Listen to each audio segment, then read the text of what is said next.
Bonjour mes chers amis, nous sommes le 10 janvier. 10 janvier 2021, j'autofoque l'autofocus. 10 janvier, seulement 10 jours dans cette année 2021 viennent de passer, dites donc. Je sens qu'on va pas s'ennuyer. 2021 s'annonce une année décidément très prometteuse. Une attaque au Capitole, une révolution américaine qui a presque commencé et on ne sait pas si elle va se poursuivre ou si elle est définitivement avortée. Washington qui se barricade, presque 7000 gardes nationaux déployés avec armes et bagages au sein de la capitale américaine. Bref, le suspense se poursuit et continue, elle va continuer. Cette année 2021 nous réserve décidément beaucoup de surprises. Alors justement, on va essayer de comprendre 2021. Et comprendre 2021, ça va être le sujet de cette vidéo. Et pour comprendre 2021, il va falloir comprendre une hésitation, à mon sens. C'est mon analyse. Encore une fois, je vais vous présenter des éléments de réflexion et d'analyse, pas des vérités intangibles. La situation est évidemment extrêmement difficile à décrypter et d'une immense complexité, aussi bien politique qu'économique.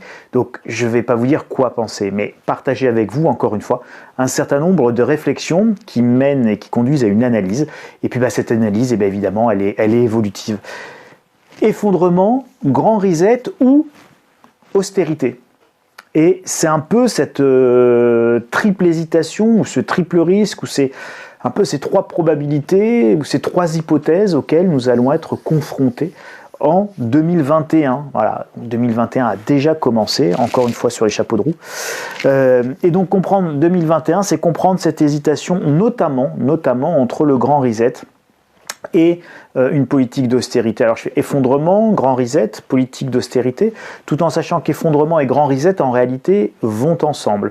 C'est-à-dire qu'il y a un grand reset que s'il y a un effondrement. On ne peut justifier et expliquer et mettre en place un grand reset, une grande réinitialisation. Et dans les commentaires, amusez-vous si vous voulez sur la prononciation du mot reset, reset. Ok, on s'en fiche. Grand reset, d'accord, la grande réinitialisation. Cette grande réinitialisation ne peut être que consécutive ou la conséquence d'un effondrement, de quelque chose qui va ressembler à un effondrement. Effondrement économique, effondrement pandémique, effondrement monétaire, effondrement, voilà, d'accord. Donc, effondrement égale grande réinitialisation, pas d'effondrement égale politique d'austérité pour essayer de sauver le système et de revenir à une situation pérenne dans, globalement, l'épaisseur du trait, le système actuel. Vous vous souvenez ce que je vous avais montré la semaine dernière? Je vous les remets très rapidement. Ça, c'est... Alors, il y en avait qui m'avaient demandé la source, parce qu'effectivement, la source ne se voit pas bien. C'est la Réserve fédérale, tout simplement. Le site de la Réserve fédérale américaine, donc de la Banque centrale américaine, leur site statistique s'appelle Fred, comme le prénom Fred. F-R-E-D. Et si vous tapez Fred dans votre moteur de recherche préféré, Fred statistique, eh bien, vous allez arriver sur le site tout simplement statistique de la Banque centrale américaine et vous aurez accès gratuitement et en illimité à tous ces beaux graphiques et ces beaux indicateurs économiques qui sont en accès libre, accessibles vraiment pour tous, mais que bien peu ne regardent et n'analysent. Donc là, vous vous souvenez, c'était l'évolution de la masse monétaire. Donc une augmentation considérable. Et je vous disais la semaine dernière, difficilement tenable un tel rythme. Là ici, on avait l'évolution de l'endettement public en pourcentage du PIB. Pareil, plus 20, plus 30% de dette sur PIB en quelques mois. La vitesse d'accélération de cet endettement est difficilement tenable dans la durée. Et puis, je vous avais montré, expliqué que la vitesse de circulation de la monnaie diminue beaucoup. L'un d'entre vous a mis un commentaire récemment en bas de la vidéo de la semaine dernière en disant « Ah bah oui, mais d'accord, les billets, ils circulent plus lentement. » Si j'avais pris l'exemple d'un billet qui circulait beaucoup plus lentement et donc avec ce même billet, plus il circule lentement, moins on fait de transactions économiques, alors que si ce billet passe de main en main toutes les heures, et ben toutes les heures avec ce même billet, on peut faire 100 transactions économiques comme on peut en faire que 10. Et il me disait oui, bah, d'accord, les billets ok, mais maintenant on n'utilise plus des billets, on utilise des euros électroniques. C'est la même chose. Là ici, la vitesse de circulation de la monnaie, elle ne mesure pas moi j'ai pris un exemple, j'essaie d'être pédagogique, mais là ici, on ne mesure pas que la vitesse de circulation des billets, évidemment. On mesure la circulation de la monnaie en général, sous toutes ses formes, qu'elle soit sous forme de billets, évidemment, ou sous forme de virement ou de paiement par carte bleue. Et donc voilà, j'étais parti sur cet exemple pour illustrer, mais comme quoi, vous voyez, ça n'a pas été forcément compris par tous, donc je voulais en profiter pour faire cette petite mise au point. Ici, on mesure bien la vitesse de circulation de la monnaie, tout type de monnaie confondue, monnaie électronique, monnaie papier, monnaie virement, monnaie, voilà, tout mode de paiement en fait. Hein, c'est pas tout type de monnaie, c'est tout mode de paiement monétaire, ça ne rentre pas en compte. Hein, c'est vraiment la totalité de la vitesse de la circulation de la masse monétaire. Revenons-en après cette petite digression et mise au point au grand reset ou la politique d'austérité. Il y a deux gros dossiers que je suis en train de vous traduire et donc qui vont arriver cette semaine et la semaine prochaine pour mes abonnés à la Let's Stratégie. Le premier, c'est la traduction du dossier spécial du Time consacré au grand reset, donc la grande réinitialisation, contre le rapport et le dossier de 88 pages du G30 qui a été fait par Mario Draghi, l'ancien grand mamamouchi et gouverneur de la Banque Centrale Européenne, sur la manière de restructurer le secteur, on va dire le secteur privé, le secteur des entreprises dans un scénario post-Covid. Bon. Et là, vous avez deux visions radicalement opposées qui sont là. Hein. Vous avez d'un côté la tentative de on renverse la table, on refait un nouveau système, et de l'autre côté, oh là là, on change rien. Ici, c'est pas n'importe qui, c'est le G30 quand même, donc c'est les 30 pays les plus développés, on va dire, en tout cas les 30 plus grosses économies de la planète. Donc le G30, c'est quand même une sacrée instance de gouvernance internationale. Encore une fois, on n'aime pas, c'est pas le sujet. Le G30, c'est une très grande instance de gouvernance internationale, de gouvernance mondiale. Donc quand vous avez un rapport qui dit ça et qui est estampillé G30, c'est pas totalement anodin. De l'autre côté, la grande réinitialisation et le grand reset, c'est pas le G30 qui le porte. Hein. Vous savez, c'est le Forum économique de Davos et c'est Klaus Schwab, le grand mamamouchi et le grand maître loyal de Davos. Alors, un double problème majeur. Ceux qui veulent un grand reset et ceux qui veulent une austérité et le remboursement des dettes. Voilà, donc on a deux camps au sein même des, on va dire, mondialistes, globalistes actuels. Voilà, on a deux camps, j'ose même plus parler des souverainistes du camp trumpiste. Pour le moment, on va dire qu'il y a presque une chasse aux sorcières qui a démarré aux États-Unis contre le clan Trump.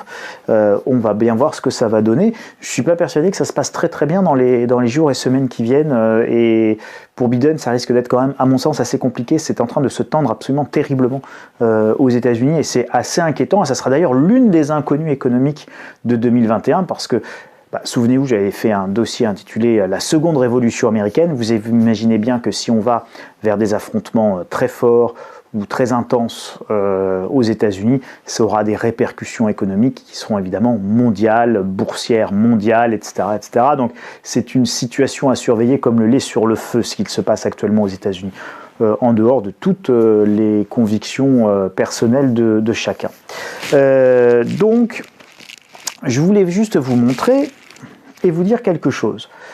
Il y a le grand reset ou il y a l'austérité. Dans les deux cas, et par rapport au graphique que je vous avais montré tout à l'heure, vous savez, avec cette grande envolée aussi bien de l'endettement sur PIB que de la création monétaire, je voulais vous montrer aujourd'hui un autre graphique pour aller toujours plus loin dans cette réflexion et dans ce qu'on peut penser, imaginer, analyser. Vous avez ici l'expression du bilan des banques centrales versus le PIB de chaque zone. Et donc, juste pour vous montrer qu'aujourd'hui, donc là, la courbe rose ici, c'est la Banque Centrale Européenne. Nous sommes à 45% de bilan, c'est-à-dire que la monnaie, l'augmentation de la masse monétaire dont la Banque Centrale Européenne est à l'origine, équivaut à 45% du PIB de la zone euro.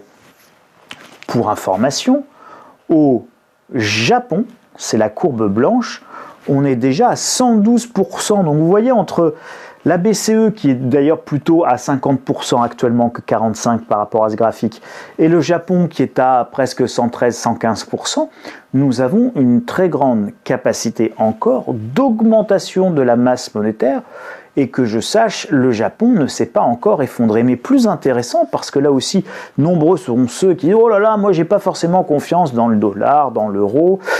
Si je prenais du franc suisse, eh bien regardez, le franc suisse, c'est cette courbe-là, c'est la courbe la plus élevée, et la Banque nationale suisse, c'est celle qui en réalité a le plus monétisé, a le plus imprimé, a le plus augmenté sa masse monétaire en pourcentage du PIB, et donc elle est à 122% de masse monétaire, enfin de bilan en fait sur PIB, et donc vous voyez que le franc suisse et la Suisse ne se sont pas pour autant effondrés, donc avec 50% avec 45% à l'époque pour la BCE il y a quelques mois encore, c'est au milieu de l'année, encore une fois là on est au milieu de l'année 2020 à peu près, donc on est plutôt à 50%, on va plutôt être à pareil 40% pour la Fed, donc ici en bleu c'est la Fed, donc la Banque centrale américaine.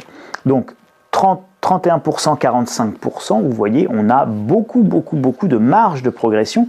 Ça veut dire que l'effondrement n'est pas forcément imminent.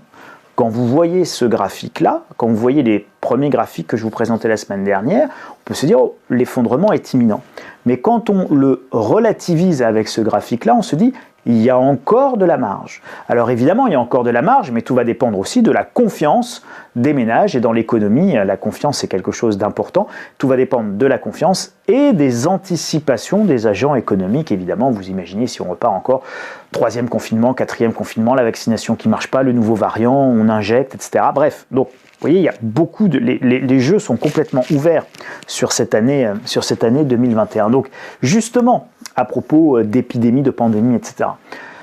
Encore une fois, je me fiche de savoir si certains pensent qu'il y a un vrai virus, pas un vrai virus, une fausse pandémie, une vraie pandémie, qu'on nous enferme pas. C'est pas mon sujet ici, et c'est pas un sujet politiquement polémique ou pas polémique, d'accord ? Je ne cherche pas à convaincre qui que ce soit de quoi que ce soit. Simplement, on analyse de manière économique la situation. L'effondrement, donc si on part dans une hypothèse de grand reset, et bien évidemment on a une hypothèse d'effondrement. Hein, c'est le miroir. À l'effondrement correspond la grande réinitialisation. Donc il faudrait par exemple que la pandémie dure encore et encore, de nouveaux variants, la vaccination qui ne fonctionne pas, des mutations, voire même une aggravation, et puis bon, on s'en sort pas, et ça continue comme ça. Encore 1 an, encore 2 ans, et puis évidemment l'économie est complètement exsangue. Les banques centrales à ce moment-là impriment et passent en mode no limit. Donc elles y vont, il faut soutenir l'économie. Donc ce que je vais vous montrer avant, que le bilan des banques centrales par rapport au PIB de chaque zone monétaire augmente considérablement, et donc évidemment on finit par arriver à une crise monétaire parce qu'on va créer trop de monnaie, à une crise de l'endettement des États parce qu'on va créer trop de dettes, et ça c'était les 2 premiers graphiques que je vous avais montrés. Donc on continue sur cette dynamique extrêmement violente d'augmentation et de nos dettes et de la création monétaire, et à ce moment-là on en revient à ce que je vous disais la semaine dernière, ce n'est pas tenable, hein, donc c'est tenable pendant quelques mois, mais c'est pas tenable pendant quelques années évidemment, et donc on se retrouve avec la nécessité d'une remise à zéro et d'une immense réforme économico-monétaire qu'on va appeler au hasard la grande réinitialisation et le grand reset. Donc pour ça, faut qu'il y ait un choc monumental sur l'économie.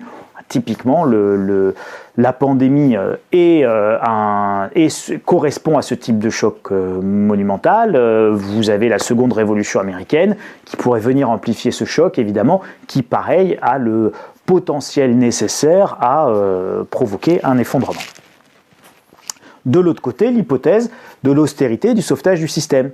Et là, je vous renvoie au graphique que je vous ai montré spécialement aujourd'hui, qui était les bilans banque centrale par rapport au PIB de chaque zone, pour vous montrer, regardez, par rapport à la banque suisse ou par rapport à la banque centrale du Japon, on a évidemment encore beaucoup de potentiel de progression dans le mauvais, hein, et dans la création monétaire, et on peut y aller encore.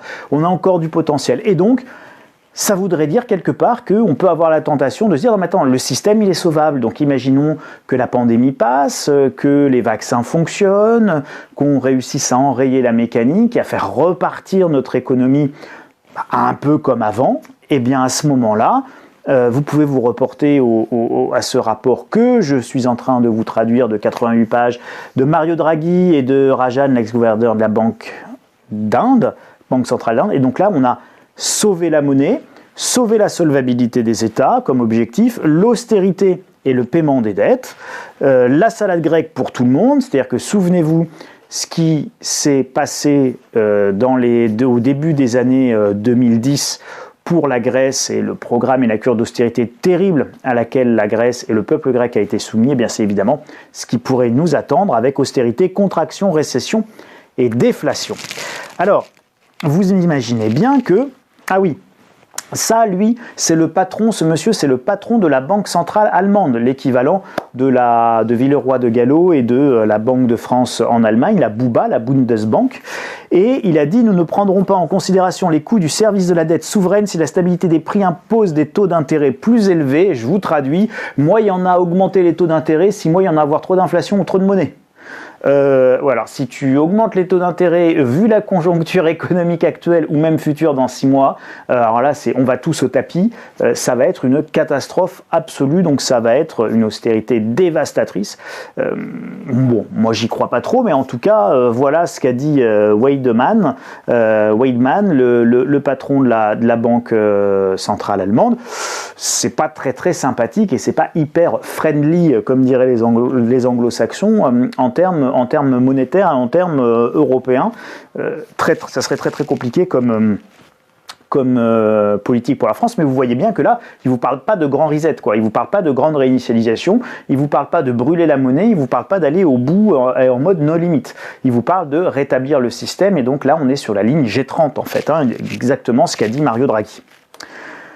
Donc mes sous dans tout ça, et oui, et moi, eh ben, on va prendre l'exemple, je vais juste vous illustrer les raisonnements qu'on peut avoir par rapport à l'immobilier. Eh bien, si on prend l'exemple de l'immobilier, dans l'hypothèse d'un grand reset, d'une grande réinitialisation, donc d'une fuite en avant dans la création monétaire, il est évident qu'on a intérêt, a priori comme ça, à s'endetter à taux fixe aujourd'hui à pas cher pour acheter un appartement ou une maison, parce qu'on va gagner l'inflation. De toute façon, les prix vont monter, notre crédit va rester fixe, et donc même si on n'arrivait pas à le rembourser, l'augmentation des prix liée à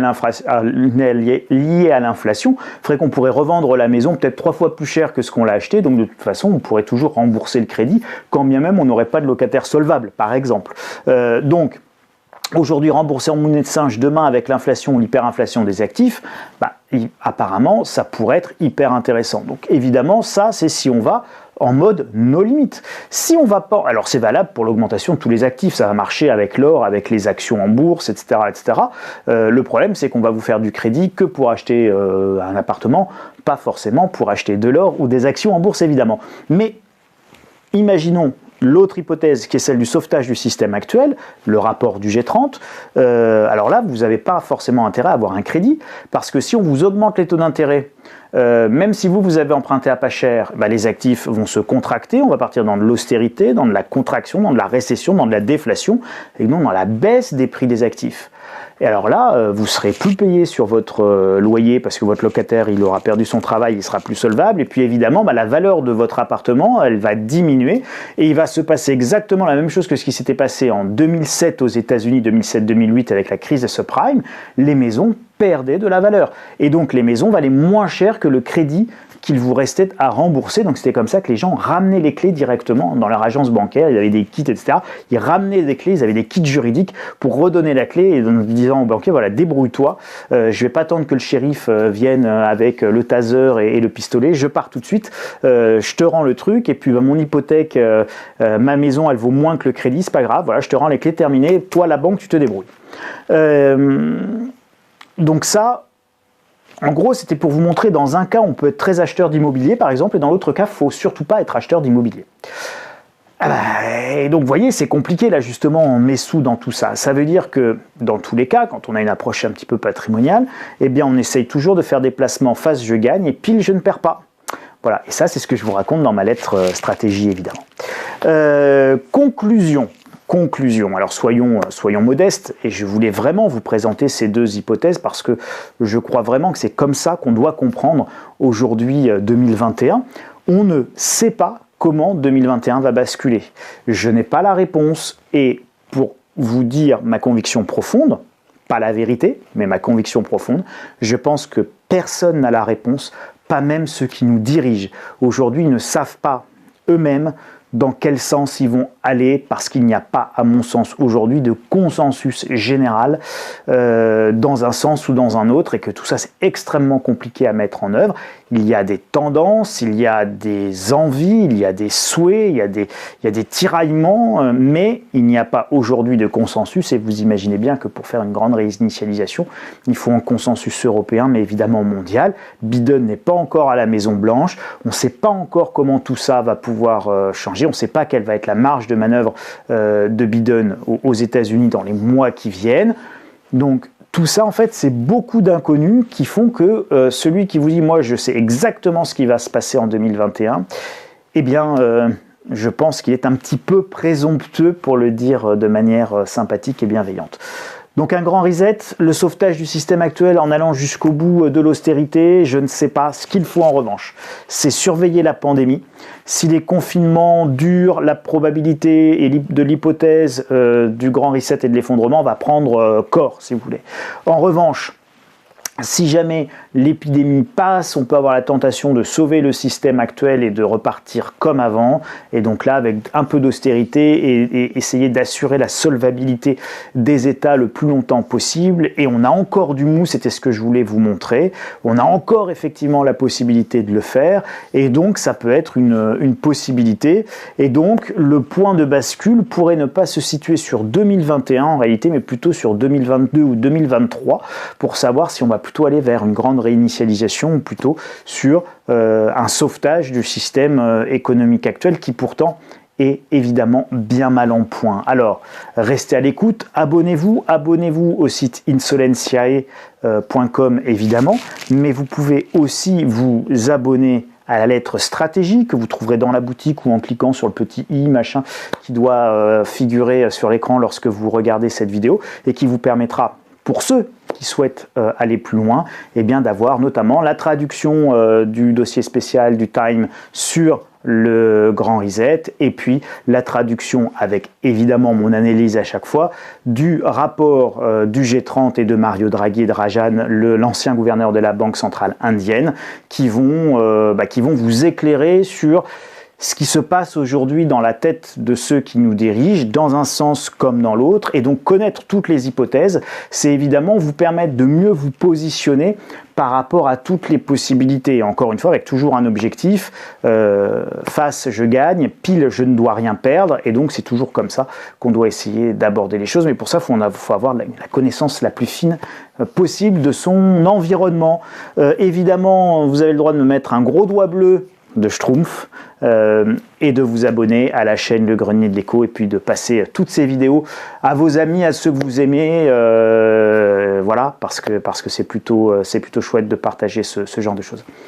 Mes amis, merci pour votre attention, je ne vous tiens pas plus longtemps, je vous retrouve la semaine prochaine pour un nouveau Grenier de l'Écho qui j'espère vous passionnera tout autant. Et puis merci à vous encore, merci. Prenez bien soin de vous et on se retrouve la semaine prochaine. Salut les amis, à bientôt.